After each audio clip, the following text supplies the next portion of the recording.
Welcome to Voices of the Ancestors, where we explore Georgian polyphonic songs and the women who sing them.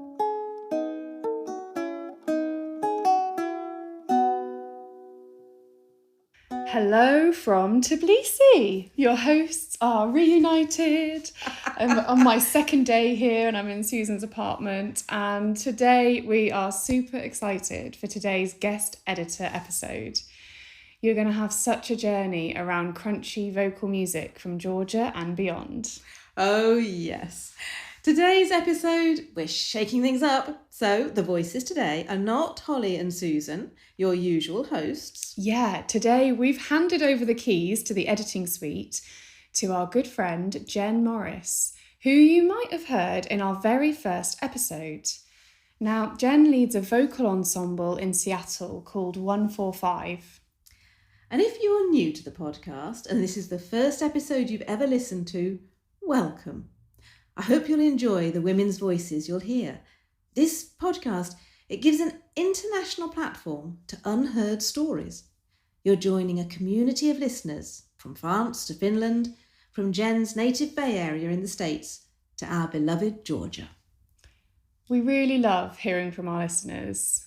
It was really great to hear in our community Facebook group about a new Georgian choir starting up in West London.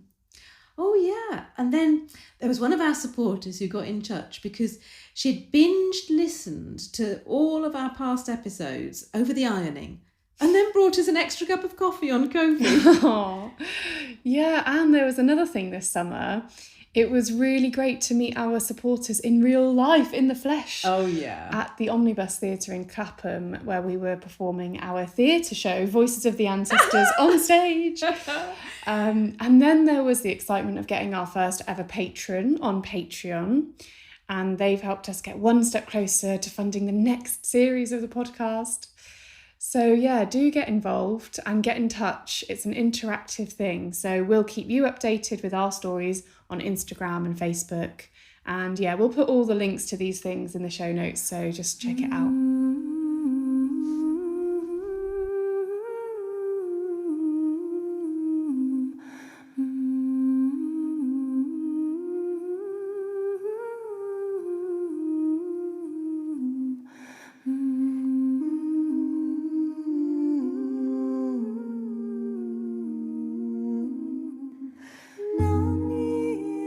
Jen's guest is the wonderful singer and vocal coach, Briget Boyle. You might know her from the women's vocal ensemble Kitka. I know of her because I've been going to her online vocal warm-ups, which she's been running throughout the pandemic. Oh, I didn't know about those. I knew of Kitka because, well, they'd travelled and performed in Georgia. And they've had children folk songs in their repertoire for years. But the thing that sticks in my mind is I'm sure they must have had a designer work with them because he had these beautiful costumes on stage, which had got just these little edges of Georgian folk art in them. Oh, yeah. And then it was just such a real pleasure to learn more about Briget and Kitka. Yeah, it was one of those really open and deep conversations. And one of my favourite bits is when Briget talks about the three sorts of ancestors, spiritual, genetic, and I think she calls it humanity. For me, that was really nice to hear someone acknowledge that because I've been doing a lot of work on my ancestry, which is separate to Voices of the Ancestors. So that was great. And I also liked when she touches on the issue of cultural appropriation. That's a really live topic at the moment in the UK around the Natural Voice Network. So yeah, I loved hearing these two professionals discussing that. Yeah. And there was a bit in their chat and I was just really moved. They're sharing stories about the influence of working with strong women teachers from other countries. So like Tamar Buadze in Georgia and Svetlana Spajić in Serbia. And they're kind of comparing and reflecting on how these meetings were for them. Well, they didn't just impact on their singing and their approach to vocal work. It really impacted their whole voice and their whole approach to life, to actual living.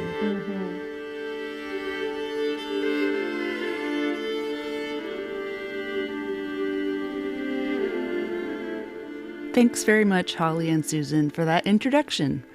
I want to add one tiny correction for our worldwide audience.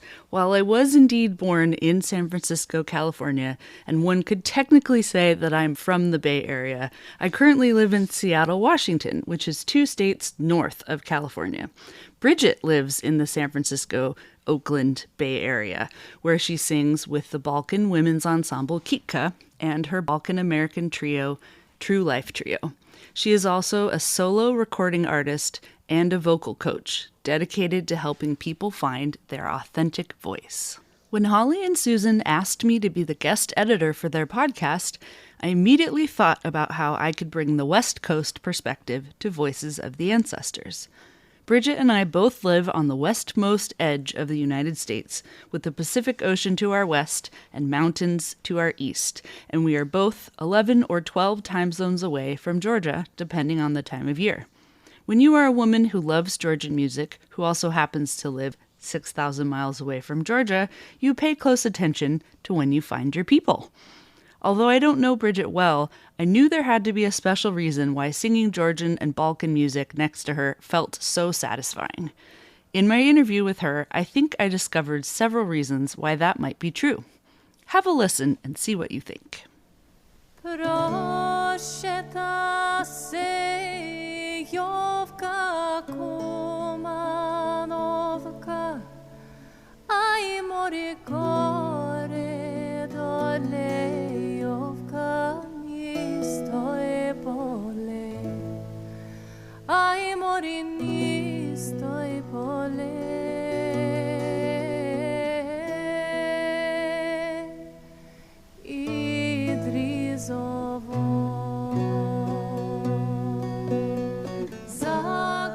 The voices today are Jen Morris and Briget Boyle. So, Briget, I thought it would be really interesting to ask you about your experience with Georgian singing. And I know that you sing with Kitka, which is a Balkan singing ensemble in the Bay Area, but that you also have experience singing Georgian music with them and separate from them. Tell me about some of your experiences singing Georgian songs. Okay, yeah. So thank you so much for having me on. This is great. Georgian music has always been such a beautiful, fascinating, deep, old, it's got this gravity to it that I think is unique to Georgian music. And so I think the first Georgian song I ever sung was Shen Harvanachi with Kitka. And through the work I did with Kitka, we sang with Carl Linnick, we traveled to Georgia and got to study with Tutar Chela and Tamar Buadze and multiple other singers in the area. And I've sung Georgian music with True Life Trio. I've sung Georgian music with Temple of Light Choir, which was directed by Kristine Barrett, and which was an offshoot of Kitka, sort of a Kitka community choir. And it's one of those regions of the world where you could spend an entire lifetime really learning the subtleties of the music, and it's also very accessible. It's got this really interesting mix of a total beginner could sing it relatively easily, and you could spend your whole life learning the tuning system. It's just the subtleties. And then the regional variations have been super rich and fascinating to dig in on. I think there's something that happens when I sing Georgian music that it feels very rooted to the center of the earth. It feels very old and just, it is. Not all of the songs that I've sung are really old, but a lot of them are quite old. And to connect to that part of humanity, just that really ancient feeling, it's such an honor. And it's such I think also it's an important practice for the modern people who are interested in folk music to recognize that our history is so complex and old and rich and beautiful, and there's something about Georgian folk singing that I feel that when I'm doing it. And the language is it's a challenging language, but it's also it has this sort of simplicity to it that is really once you're able to get the sounds in your mouth, it can be, it just feels so universal in a way. The other thing I want to say is that like when I traveled there, and seeing the landscape where each regional variations came from, Yes. it matched. Right? It was like, you go to Kakheti, you understand why the ornaments are the way they are.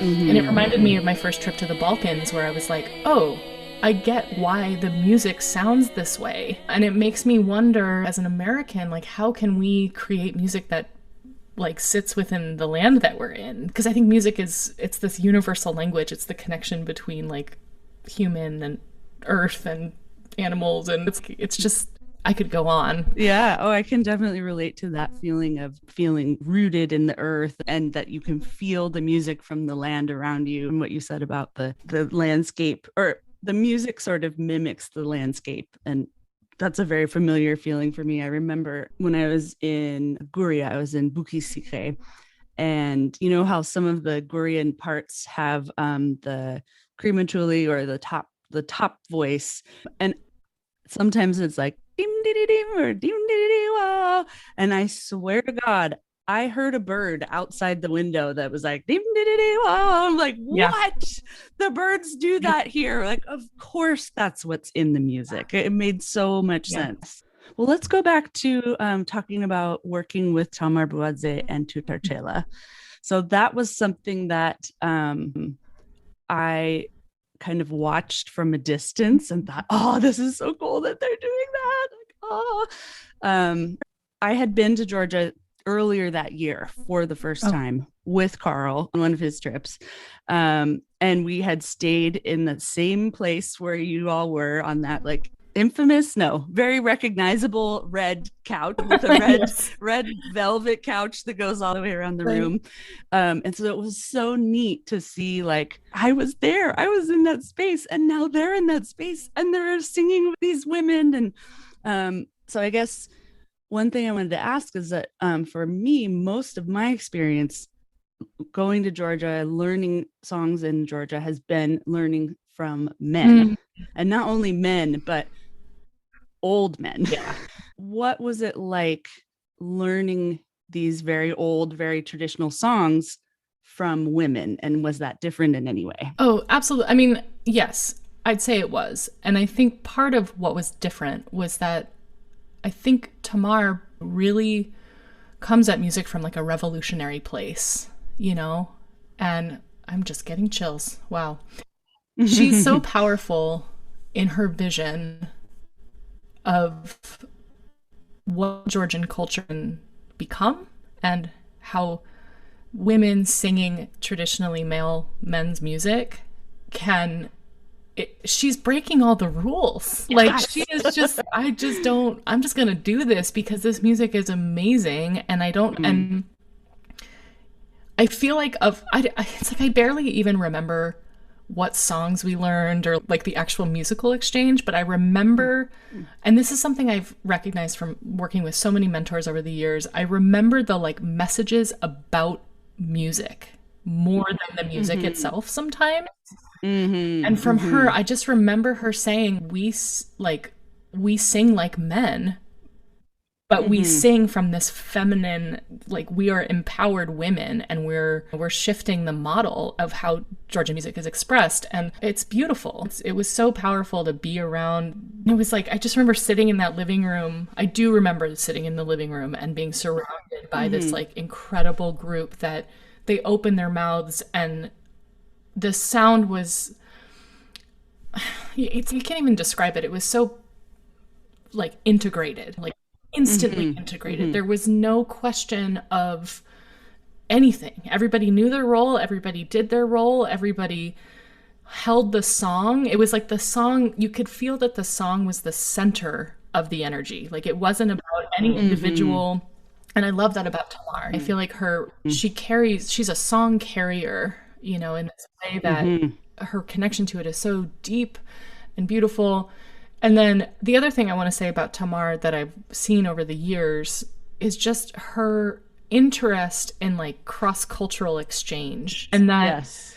folk music, like, while being careful about cultural appropriation and all those things is super important, it's also really important to exchange culture and learn about other cultures and sing music from different places so that you have a little bit maybe better understanding of what the human experience is from different angles. And we could talk about that whole cultural appropriation topic for an hour, but I think that what she does, and I've seen this with other singers, Eastern Europe and this area, where there's like this interest in, okay, I'm so deeply steeped in my folk culture, how can we find the ties between my culture and this other culture or whatever. The work she's doing is super fascinating, and she's facilitating singing for so many people. She's a great teacher. She's really kind.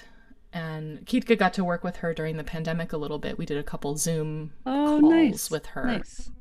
It was really lovely. And in a way, like, that was one of the biggest silver linings of the pandemic, was that we all, we got to sing with people all over the world. She's so grounded. And I want to be that grounded, you know? Yeah.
It's interesting for me to hear you say all those things about Tamar, because for me, she possibly was, Tutarchela, I think, was the first all women's group I saw or heard in the very early days when I was like just getting excited about Georgian music.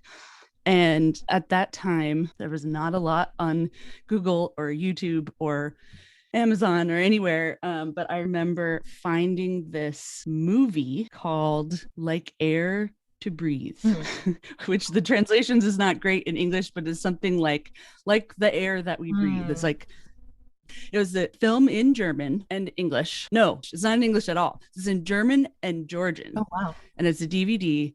Yes. So it came out in probably like 2008. And that's around when I was getting excited about Georgian music. And I had a friend in Germany who was able to order it. He ordered it and then he sent it to me. And then I get the DVD and I'm like, I got to watch this. I don't speak German or Georgian. Yes. So a third of that movie is Tamar and Tutarchela and them singing their songs and them like having their rehearsal in Rustavi. You see them sitting in the kitchen and singing together.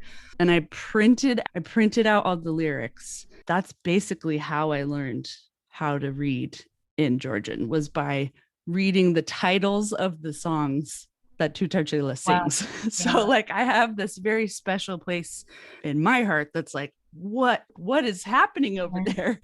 Like it was obvious that it was something really deep and really special, even though I was only getting it through the language of music and not through English, and that's something that's, I'm sure you've experienced too, that where you can share something through music with other people where you don't share a common language. You can still have this connection. Yeah. 100%. So that sort of leads me maybe to thinking about Kitka. You and Kitka hosted Svetlana Spajić during like early pandemic Zoom class. And for me, I sort of had that same feeling of like, oh, this is a woman singing songs about the earth, and she is deeply rooted and just roaring about it. And I don't know that much about Serbian singing, but I could feel that same connection with what I know about Georgian music. Can you talk a little bit about either your time working with her or... Yeah, I'd be happy to. Svetlana Spajić is one of the most, like you said, she's so grounded and like earthbound and honest, and like she just, you never hear a word from her that you don't believe, like she's so connected.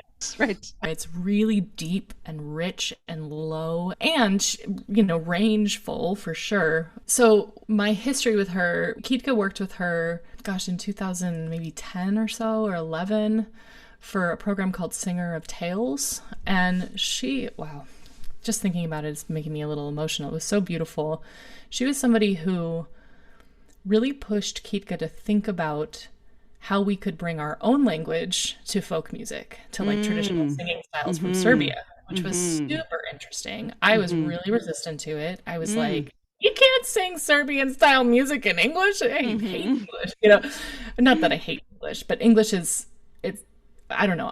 There's something about the way that the phonemes work in English that I find it hard to make it work in traditional singing. Like it just, I don't know. It's interesting. I have a weird relationship to it. So we did this project with her, and she had Kitka work on, I think it was, what is the style? It wasn't Nabas. It was the... Was it really... the Rasulka cycle? No. That was Mariana Sladovska. Okay. No, there's this one style. I wish I could remember the name of it right off the top of my tongue. But there's this one real super dissonant, like really gritty style of singing. And she had Kitka make up lyrics to it that was like San Francisco Bay and like blah, blah, blah. It's so trippy. But I think what it did for me is it made me recognize that folk music comes from your surroundings. Like she's somebody who really pushes that message. And that's why I think she teaches songs about the earth and like harvest songs. And like I noticed when we worked with her last year in September and she taught the rain songs, she didn't really teach them. She just kind of sang them and was like, here they are. Take them, it didn't feel like here's the notes and here it was very much like here's the song, take it if you want it, use it if you want it. It felt like that kind of like very utilitarian use of music in a way. The other thing I want to say about her and the kind of music that she teaches and collects is she's talked about the fact that she'll go to villages. So just a little backstory on Svetlana's work. So she collects music from all over small villages in Serbia and learns from like old people who are carrying the traditions. And then she has, a vocal ensemble that performs these traditional, like these sort of dying out traditions, right? And she talks about when she's learning the songs, like she'll go and she'll learn a traditional, and these songs from the villages are like really, really dissonant and just sort of like wackadoodle. Like they're just like, clearly people were like, let's have fun and make notes really close together. And she was saying that the people in the villages couldn't even break out like what the parts were, It was sort of like, can you sing your part by yourself? And the person was like, no, I can't, because this song is two voices. Yes. And I loved that. I had never, as a teacher, as somebody who, shares the music I know with other people, it's so much about breaking down each part, right? And it's so much about like getting super specific on each part. And I love the idea that a song is not a song unless it has both the parts. And these are the sort of like really, really traditional village pieces. The work with Svetlana has been really fascinating. I also took a private lesson with her in the fall, and she just like called me out, She was like, she's like, you have such a beautiful voice and I need to feel you. I need to dig deeper, and don't dress it up with anything. Just sing. And I was, and it was really eye-opening for me, to really kind of come from a place of like feeling my feet on the ground and feeling the sound coming from low in my body and not trying to sound like anything but me. And I think that's super interesting about her. She teaches very specific music and she wants you to sound like you. Right. And that, You know? that is the sign of a good teacher, I think, making you kind of take that step further and make the song yours and find it within yourself. And then it sounds better too. It's more interesting to Always. listen to, once you do that. I remember some members of Dunava met up with Irina, who is in Dacha Bracha, Ukrainian, what would you call them? Ukrainian folk supergroup. Folk fusion supergroup. Yeah. But Irina lives here locally. And so we were at a party together, and some of the people in the group really wanted to sing Vdova, which is a song I know you know. And that song, the woman who's singing it is like, she's in pain. When you hear those grandmothers sing that song, there's no question what emotion is happening. And I think we had gotten to a place with that song where we were just kind of like, oh yeah, let's sing it. That's what's Ukrainian song we know, la la la. And so we sang it for her, and she just said, stop. You are like kitten.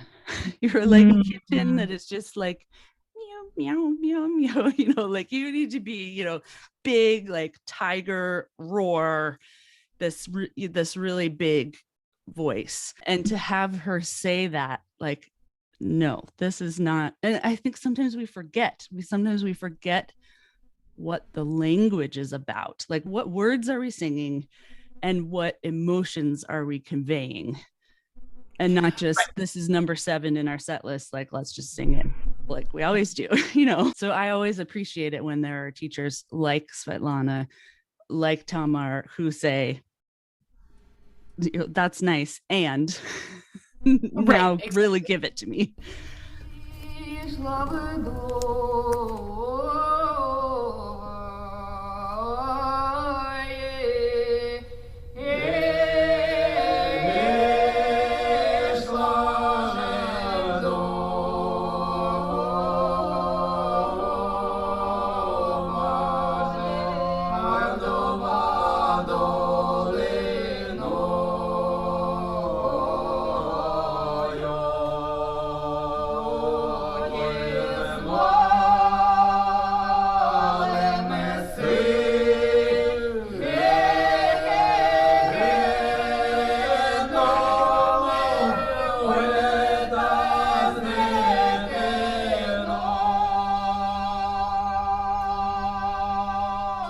So appealing, that's why they are the forefront of these folk traditions, and sharing them and teaching them, is that they sing from such an honest place. You can't, like, I never doubt what Tamara is saying in her singing, like, and I think one of the things there's two things that feel like maybe stand in the way. One is like the sort of language fluency, right? To like have this removed, like, you have to memorize, like, if you're an English speaker and you're maybe, you have to just sort of memorize the meaning of a thing and translate. So there's a translation that's going on. If you're really trying to integrate what the words mean into your singing, like, you're singing these words out here that are in this, in whatever language you're singing in. And then in your head, this is my experience anyways, and this is something I'm really trying to fix or like to, get better at.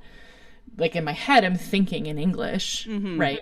And so how to kind of get that gap closer, where it's like the language that's coming out of my mouth has the meaning of the original language. And that's like, I mean, it's such a subtle thing to think about, but it's also really powerful. Like, there's a song that Svetlana taught Kitka, which is called Žegar Polje, one of my favorite songs in the whole wide world. And I teach it a lot and I sing it a lot.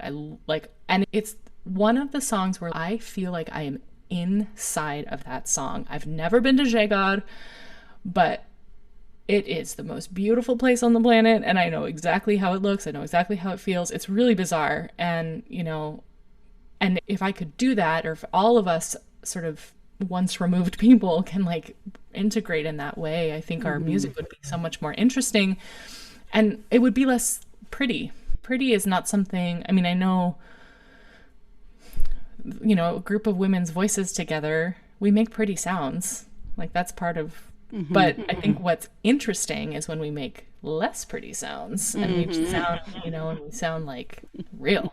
A woman after my own heart. I mean, I love the village stuff. I love the really clashy songs.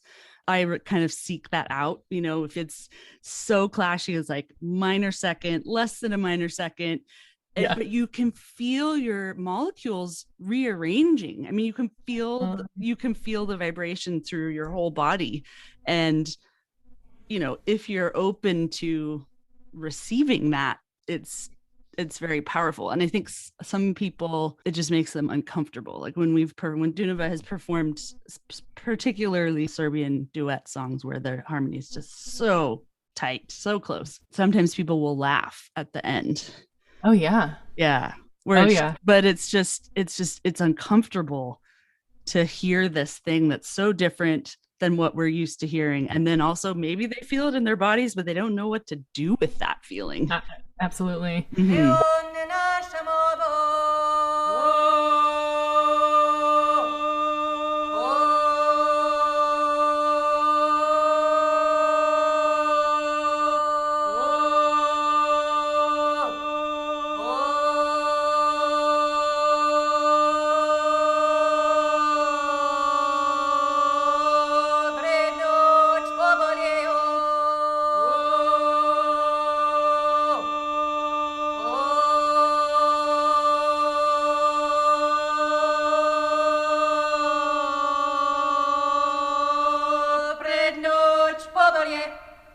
That brings to mind something kind of off topic, but there's this book called The Comfort Crisis that a friend of mine is reading, and it's sort of talking about the fact that we spend so much time in comfort, right? We spend, especially in like sort of modern American culture, and this is of course it doesn't speak to everybody's experience, and I want to say that right out, but his whole thing is like, where are the pieces of discomfort that will make us connect to our humanity? It used to be that like when you woke up in the morning, you had to go out for 4 hours and hunt your food for the day. And you had to like sleep really close to everybody in your family so that you didn't die from freezing. And now it's like we get in our warm beds with our fresh water coming out of the sink, and we listen to highly produced music that is edited and mastered and mixed so that it sits exactly where you need it so that you can continue to like it, right? And so I can understand how, hearing a really dissonant song, it is uncomfortable and people don't know what to do with it. But I think we got to keep singing it because like the more people can hear it, the better, in my humble opinion. Yeah. Oh, definitely. Yeah. Well, and I wonder if that somehow ties into where we are, 16 months into the pandemic, or if you want to say on the other side of the pandemic, some of us are still very much in it. But I wonder if that speaks, if there's a connection there of like, how are we being intentional about how we find community? How do we seek out what the essential elements are for our survival? I know for me, it's been like, I have like one friend that I really like to see. I really need to laugh with that one friend. I need to spend time with children because that's also like, it's a warm, I love helping them learn, but also like there's a warmth that you get there from that as well. And then it's like, well, we all need to eat. What food can I grow? What food can I share? What can we trade? Have you experienced that a little bit during this really bizarre time? Absolutely. I mean, my life has been a little bit of a wacky thing. I've moved a lot over the last year, so I really feel like I've just been sort of holding on to, the thing I've been actually holding on to the most is like breathing and meditation and music. And I do live stream vocal warm-ups twice a week, and getting to sing, like singing. So I want to say this. I rejoined Kitka in March of 2020, right? What a time.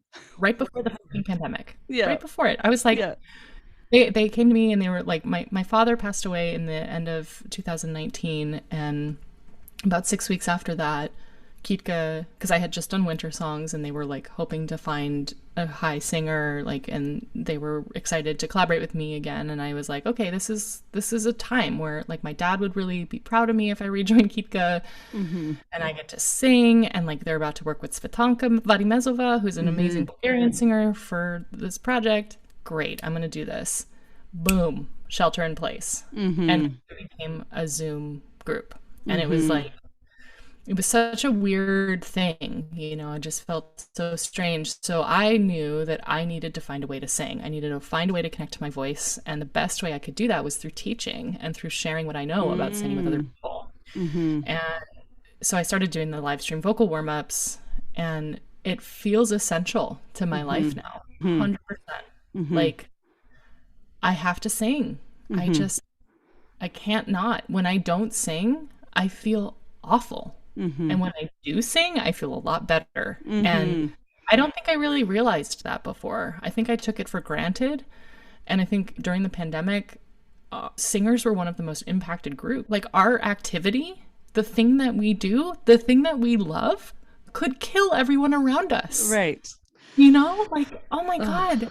It was such, and what's so bizarre is singing is such a like life-giving activity.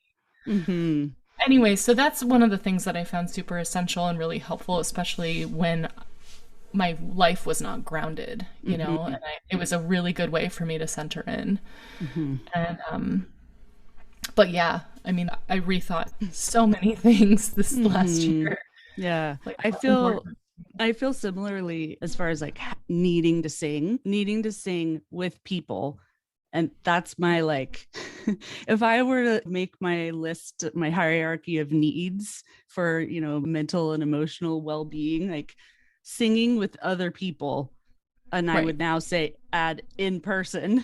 I would add that as a caveat. Apparently I didn't tell the gods that it was exactly that, but that's pretty high on the list. That's like in the top 5 with food and water and shelter. Yeah. So I feel similarly. It has really made me prioritize and, you know, just how can I make that happen? And maybe that even just means, you know, if there is a group that is in a place where they can sing together and I'm watching it on Zoom, that I'm actually singing along and feeling it in my body, versus just like, oh, this is a nice concert, I'm going to sit passively and quietly in the audience. I mean, maybe that's actually one good thing that the pandemic and the Zoom thing has brought to us, is that you can sing along to the entire concert and nobody cares. Nobody cares, right? Yeah. Hi, listeners. Jen here. Hope you're enjoying my chat with Briget. Check out some of the other episodes of Voices of the Ancestors. There's a whole back catalog of brilliant women. For example, Episode 3, Healing Songs and Circle Dances with Nino Nanaishvili, or Episode 11, Hatia Turmanidze Finds Her Voice, about a teenager in a singing family. Susan and Holly are the regular hosts, and they've built the podcast from the ground up. They are totally independent. They rely on listener donations to keep the podcast going. You can support them on Patreon at patreon.com/Voices of the Ancestors. You can enable more women's stories to be heard. You can buy Holly and Susan a mint tea and a coffee on Ko-fi at ko-fi.com. That's ko-fi.com/Voices of the Ancestors. When you buy them a coffee, you're actually helping them purchase microphones, editing software, and to pay for interpreters and translators to make the podcast episodes accessible to a wider audience. Now let's get back to the interview. Well, I know for sure that I need to ask you, what does Voices of the Ancestors mean to you? That's such a good question. And I read it, you sent it to me earlier, and I was like, wow, that's a good one. So I thought of this, for me, I feel like there's 2 tracks. There's spiritual ancestry and there's like genetic ancestry. And they feel really different to me. I feel a lot less connected to my genetic ancestry than I do to my spiritual ancestry. And I'll explain a little bit. So I'm Irish, 100%. And I have never, like, I've listened to Irish music, and every so often I'm like, okay, I'm going to do it. I'm going to, like, dig in on Irish music and I'll learn it. Because it's the music of my people. And especially this last year, I felt like it's so important to understand our cultural roots and, like, really, you know, find our identities through our history, right? And I just, like, I don't know, like, my spirit isn't as drawn to it as, say, like, music from Eastern Europe. And for me specifically, like, the Southern Balkans. So much so that when I landed in Greece for the first time, I had an out-of-body experience. I was like, this is my home. This is where I, like, I mean, I get chills every time I talk about it. This is, like, there's something here. There's something deep. And I can't explain it, you know, and I don't need to, but it's there, you know, it's a real thing. So I think, and then actually maybe there's like a third track of ancestry, which is sort of humanity, like connecting to being a human being and understanding that there's been this evolution of human experience that is part of who I am today. And part of why I make music, part of why I'm a creative person is because I want to feel that deep root. And I'm not sure how that all ties in, but for me, there's, like, saying the voices of the ancestors feels like it almost has, like, the genetic thing should be the place where it goes, because that, on, like, a scientific place, makes a lot of sense. But then there's this other tracks that feel more alive to me. What you were saying before about how the two singers really need each other to know how the song goes. And, you know, I can't sing the part by myself because I need the other person there. That, for me, that's what I love about polyphony. And that's what I love about, I mean, emotionally and spiritually, there's the, like, they need me as much as I need them. And we have this, like, mutual exchange of working together and creating a thing together. But yes, I think there is something that's visceral and ancient, and that maybe we don't even have all of the words or all of the real understanding for why it is that way. But we, you know, that's why I thought it would be good to interview you, because I know that we do both feel that. We both feel it and seek it out, and we try to, you know, create it within our own communities. Yeah. I don't know where I'm going with that point. I think that the sort of ancientness and the spirituality and the rootedness of folk music, I'm curious about how to bring that forward into, like, modern consciousness. I think it's really important, you know, even if it's not anything that is obvious or we are rooted in this, it's like, I would rather people be aware of depth and, like, of history and of culture and of lineage, and the fact that we're not the only people. Like, we come from this incredible, complex, like, bizarre history of humanity, you know, and I actually think that, like, the pandemic has pushed this, like, evolutionary thinking a little bit. I feel like something needed to be split open so that we could get our heads out of our tushies and start to recognize that our spirits are deep and old and rich and resilient, you know, and that, like, creative expression is a perfect way to dig in on that and to, like, experience that. Yeah, definitely. Well, I think in the old way, or the before times, you know, it was easy to just, you go to your 9-to-5 job, you see your same work acquaintances who you know, say hello to, but you don't actually make eye contact. And, like, you warm up your same frozen lunch in the microwave at your workplace, and, like, you do your job, and then we're done, you go home. Like, I was guilty of that. I did that for, you know, a long time. And I think there was something that needed to be cracked open, and because it happened to everyone, you know, we were all in a position of being able to ask ourselves, if we have enough privilege to know that we have shelter and food, then we can be asking ourselves, how do I want my life to be? What do I want my life to be like? what are the things that I really value and what are the things that I could do without. Right. And the like patriarchal capitalists are like, ah, right, what happened right. to everybody? Oh my God. Right, exactly. Right. Well, and then you get to like look at what's comfortable for you and what's, I think we spend so much time not being tuned into what we want and like what feels right. And yeah.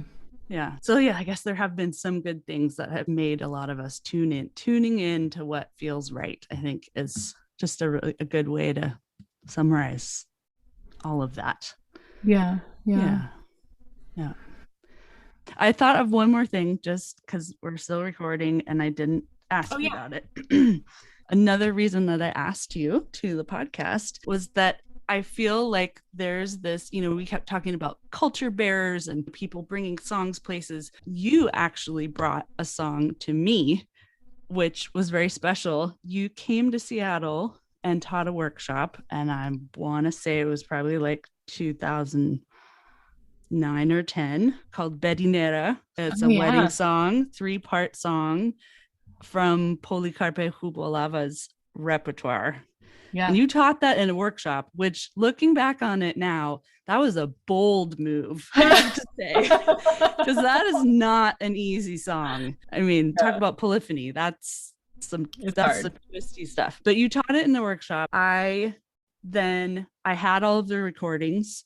I then brought it to my friends in Moscow, Idaho, and we studied it and sang it together as a trio. And that was like when you can drive 6 hours and meet up with friends and they're like, yes, I want to sing this and I want to sing it with you right now. That's a very special thing. Yeah, you got good friends. So we sang that together. But then the most magical thing was that later in 2011, I went to this very special village called Merisi, which is in Achara in Western Georgia. And I met the Turmanidze family, who they've been on the podcast before. But then I met Policarpe and I got to spend a week with him learning his songs. Wow. And so the fact that I had some semblance of an idea of what a Megrelian song does, what the top does, what the middle does, what the bass does, how they're all like intertwined and interconnected together. Like that song that you taught me was basically like, it gave me a blueprint that I could work from. And so then when Policarpe was teaching us these songs that were even more complicated, and sometimes, and of course, every time that he would sing out the line, it would be totally different than the time before. Yeah. But I felt like I could hang on to that ride. I could ride that ride. That's amazing. So I wanted to say thank you for that.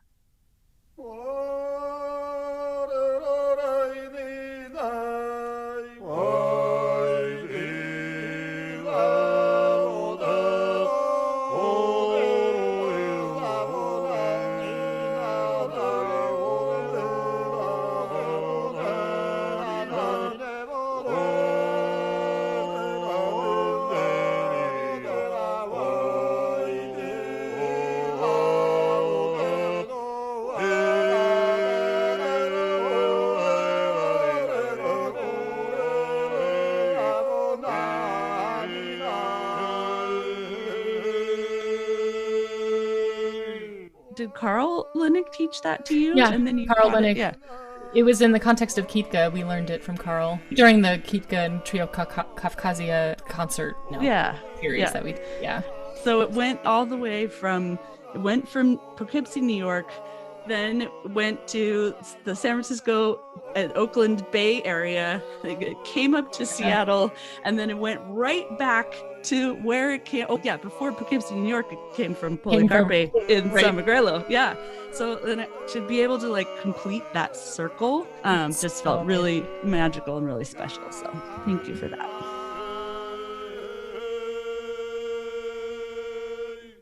I'm really glad to hear that. I sometimes have questions. As like an American teaching music that's not of my culture and my, I feel a responsibility, and I sometimes have concerns about it. And is it the right thing to be doing? And should I blah, blah, blah, blah. But hearing something like that is profoundly, like, it makes me feel okay about what I do, and that sharing songs it's just such an important act. If like you know a song, share it and talk about where you learned it, and don't hold it to yourself or be afraid to share what you know, but always be humble, always be open, always be crediting, always be acknowledging where it comes from, but continue to share. I remember talking to Svetlana Varimezova about that. What do you think when we teach Bulgarian music to other people? And she's like, teach the music.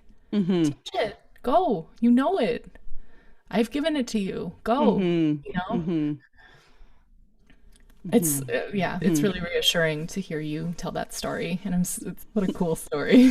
Yeah, and it does. Yeah, I think it gives us good faith or good feedback that like we are doing the right thing, that we're being intentional and careful about it, and we're doing our best to learn the language, visit the places, meet with the people who have studied so much about it. I mean, that's a really important, like, you were careful in how you presented it to me, and I knew that it was a special thing that that needed to be treated in a special way, and so I also took that care with it, and then I was able to, I don't know, reach the ultimate goal of singing back, and it's back to the ancestors again, to bring it back to sing it with he was 90 at the time when I sang with him.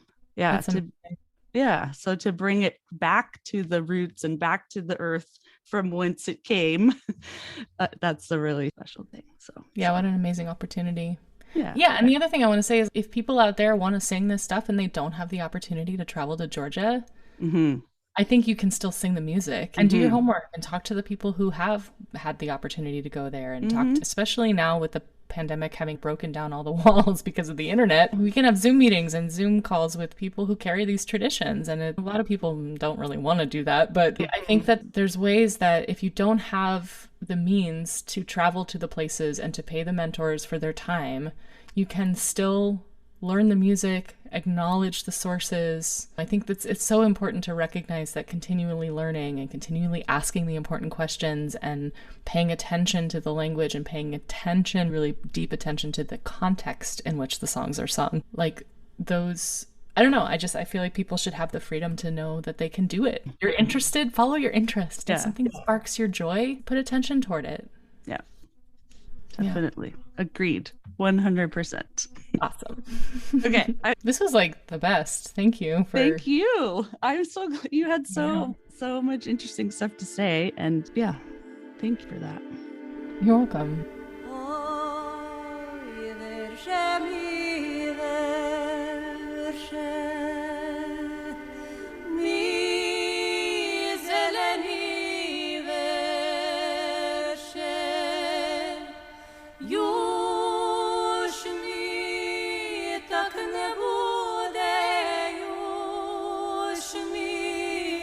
Так не буде, як ми було перше.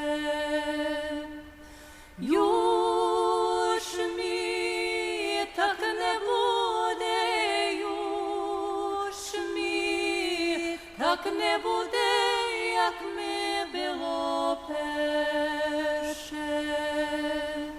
А перше ми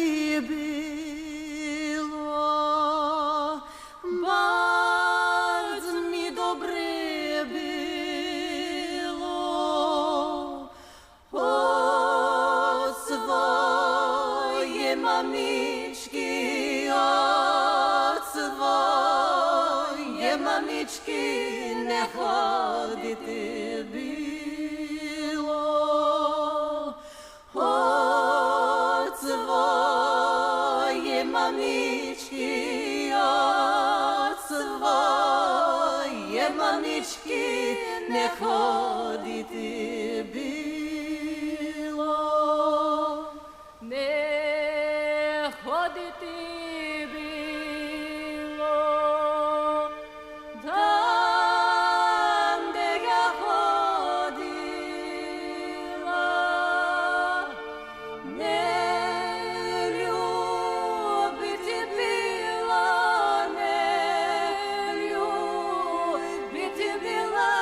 кого я любила.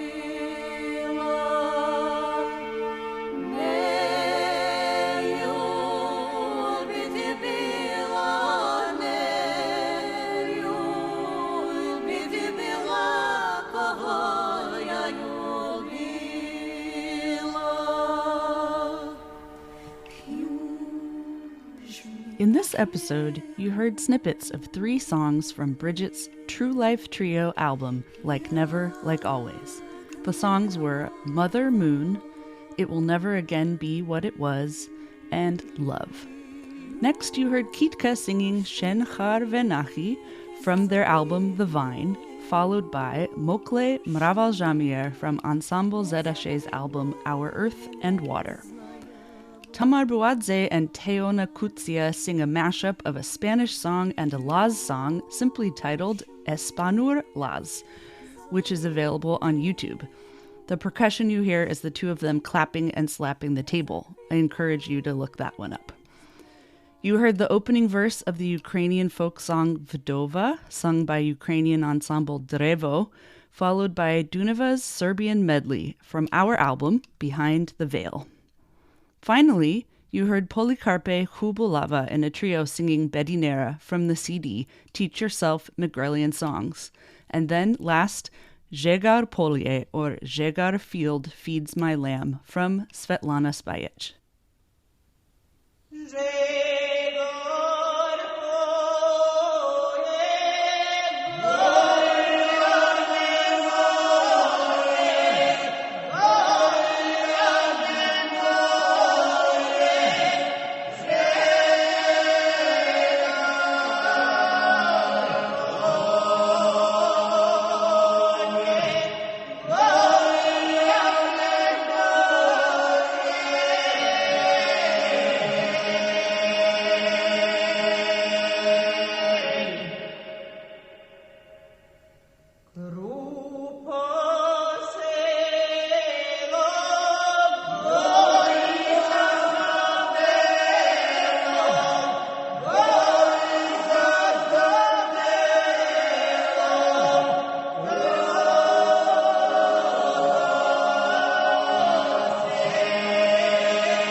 Thanks to all of you for listening and supporting Voices of the Ancestors. You can visit voicesoftheancestors.co.uk for transcripts of all the episodes, as well as for a complete song list of the songs in this episode.